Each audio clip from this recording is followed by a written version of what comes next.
Dear viewers, now we will learn about common noun. You know, common noun. Common noun যে noun দ্বারা একই শ্রেণীর ব্যক্তি, বস্তু, প্রাণী, স্থান বা বিষয়ের নাম বোঝায় তাকে কমন নাউন বলে।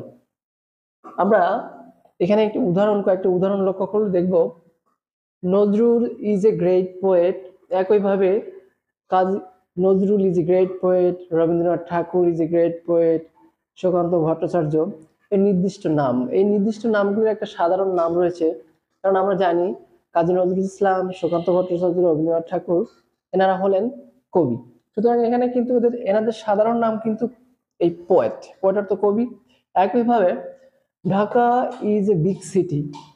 আমরা বিভিন্ন একই শ্রেণীর ঢাকা, কুমিল্লা, রাজশাহী, খুলনা ইত্যাদি কিন্তু নির্দিষ্ট নাম। এই যে বড় বড় নামের একটা সাধারণ নাম রয়েছে, আমরা জানি এগুলো একটা শহর। তো এই ঢাকা, কুমিল্লা, রাজশাহী, যশোর, বাগেরহাট এই শহরগুলোর সাধারণ নাম হচ্ছে সিটি। আমরা কিন্তু এই সিটিটাই কিন্তু কমন নাউন বলতে পারি। The rose is a nice flower.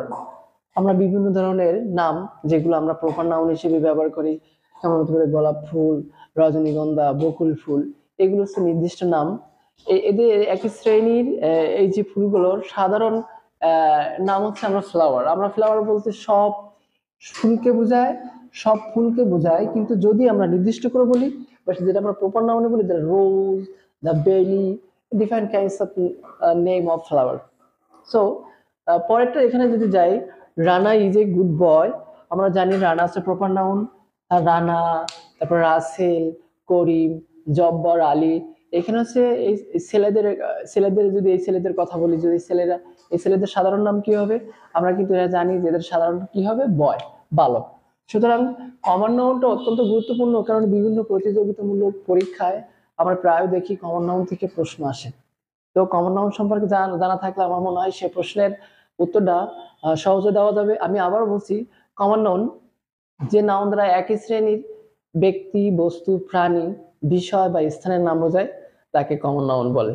ধন্যবাদ সবাইকে।